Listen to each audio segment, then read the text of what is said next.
Buen día, hermanos. Quería compartir con ustedes el devocional de hoy acerca de cómo debe ser nuestro andar diario. Les invito a buscar en Efesios capítulo 4. Hace un tiempo estuve compartiendo este pasaje en uno de los mensajes y Pablo, escribiendo esta carta, él comienza con la base en lo que creemos. Entonces él después va a la práctica, porque dice que debemos andar como es digno.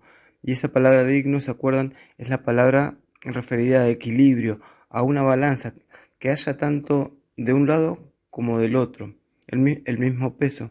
Por eso, si creemos en Cristo y recibimos todos los beneficios, bueno, debemos andar como es digno. Debemos tener una vida acorde a eso que creímos. Y entonces una de las características de nuestro andar es en unidad, porque Cristo la logró. Y leemos en Efesios 4, versículo 1 al 3 dice: Yo pues, preso en el Señor, os ruego que andéis como es digno de la vocación con que fuisteis llamados, con toda humildad y mansedumbre, soportándoos con paciencia los unos a los otros en amor, solícitos en guardar la unidad del Espíritu en el vínculo de la paz. Esto es simplemente a modo de repaso, pero la verdadera vida del creyente, ahora en Cristo, es cuidar y fortalecer esa unidad que ya Cristo logró en esa cruz. En esa cruz Él sacó toda la separación que teníamos con Dios, pero también toda separación que, que tenemos hacia las otras personas. Entonces ahora sí podemos tener una fuerte comunión con los hermanos. Veíamos en esa oportunidad que las características con las cuales se desarrolla esa unidad es con humildad, con mansedumbre y con paciencia. Pablo debe tener presente que somos tan distintos, pero aún así podemos tener esta unidad gracias al Señor, y que debemos nosotros alimentarla, practicarla y fortalecerla, ¿sí? Así como en un matrimonio no por el solo hecho de casarnos nos asegura tener un amor para siempre, sino que uno después de casarse debe ir alimentando ese amor, debe nutrirlo, debe cuidarlo. Lo mismo pasa con la unidad en la iglesia. Debemos fomentarla y debemos cuidarla. En los versículos 7 al 16 de este capítulo 4 de Efesios, Pablo menciona que también somos diferentes recibiendo los dones del Señor. Todos recibimos un don diferente. Y sin embargo eso nos llama a separarnos, a dividirnos. Todo lo contrario, llama a la unidad en el servicio.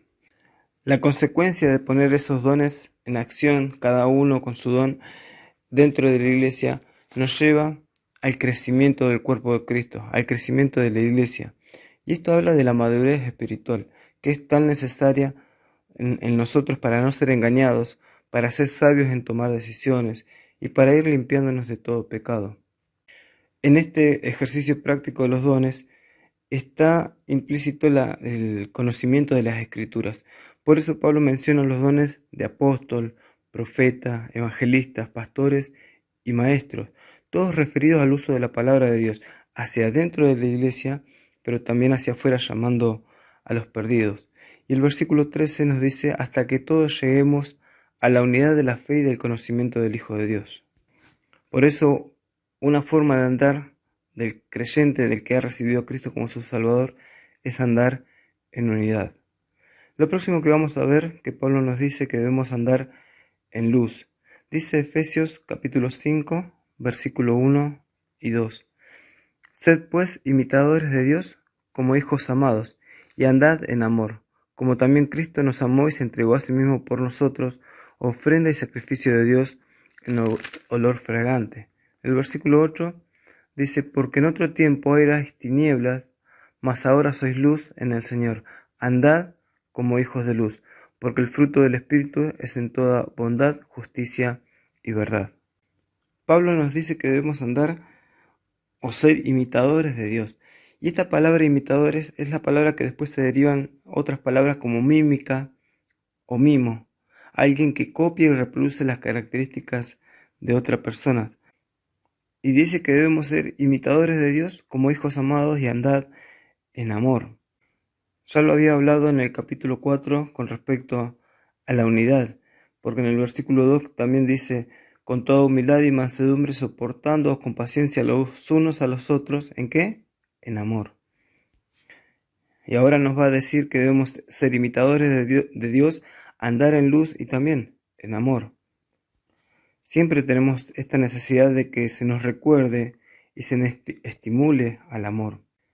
En este capítulo 5, del versículo 8 al 14, Pablo desarrolla cómo debemos andar en luz, imitando a Dios, que Él es luz. Juan dice en su carta, en 1 Juan 1:5, este es el mensaje que hemos oído de Él y os anunciamos. Dios es luz y no hay ninguna tinieblas en Él. Si decimos que tenemos comunión con Él y andamos en tinieblas, mentimos y no practicamos la verdad. Pero si andamos en luz como Él está en luz, tenemos comunión unos con otros y la sangre de Jesucristo, su Hijo, nos limpia de todo pecado. Dios es luz. Su palabra también dice en Salmo 119, 105 es lámpara y lumbrera en mi camino. Cristo se describe como la luz verdadera que alumbra a todo hombre. Juan 1:9 en su Evangelio. Por eso, en este andar en luz, es tomar de la luz que viene de Dios y reflejarla en nuestra vida, imitando a Dios. Y Pablo hace el contraste con las tinieblas que hay en este mundo. Hace referencia a la maldad que hay, a la injusticia que reina y a las mentiras que este mundo cree de Satanás. Pero ahora nosotros, todo lo contrario. Ahora que estamos en Cristo, dice el versículo 9, porque el fruto del Espíritu es en toda bondad, justicia y verdad. Por eso este llamado a andar en luz, y el versículo 7, no seáis pues partícipes con ellos, no participemos de esas tinieblas. El tercer llamado a este andar digno es andar en sabiduría. Dice Efesios 5, versículo 15 al 17, dice, mirad pues con diligencia cómo andéis, no como necios, sino como sabios, aprovechando bien el tiempo, porque los días son malos. Por tanto, no seáis insensatos, sino entendidos de cuál sea la voluntad del Señor. Esa palabra mirad es observar, y Pablo nos está diciendo, observen bien, miren bien cómo andan, y su andar debe ser como sabios. Es a partir de que somos salvos cuando empezamos a recibir la sabiduría de Dios. En 1 Corintios 1:30, el mismo apóstol dice, mas por Él, por Dios, estáis vosotros en Cristo Jesús, el cual nos ha sido hecho por Dios sabiduría, justificación, santificación y redención. Santiago también en su carta escribiendo, habla a creyentes y dice que si alguno tiene falta de sabiduría, pídala a Dios y le será dada. Pablo también escribiendo a los colosenses, él decía que oraba por ellos, para que sean llenos del conocimiento de su voluntad en toda sabiduría e inteligencia espiritual. El llamado que tenemos en estos versículos es andar en esa sabiduría, y andar como sabios nos lleva a usar correctamente el tiempo. Me gustó una frase de John Piper que él dijo que si existe Facebook y podemos agregar TikTok, Instagram, es para después no tener la excusa de no tuve tiempo. Tenemos tiempo, nos hacemos el tiempo cuando queremos. Entonces, ¿qué debemos hacer? Usarlo con sabiduría, y no para hacer nuestra voluntad, sino la voluntad del Padre. Esta es la forma en que debemos andar, dice Pablo. Andar en unidad, andar en amor, andar en luz y andar sabiamente. Les invito, hermanos y hermanas, a que podamos reflexionar en esto, si nuestro andar corresponde con este andar que Pablo nos presenta, que andéis como es digno de la vocación con que fuisteis llamados. Es decir, de la misma manera que creímos, es que debemos actuar, es que debemos vivir. Espero que estos pensamientos sean de bendición y les deseo que tengan un buen día.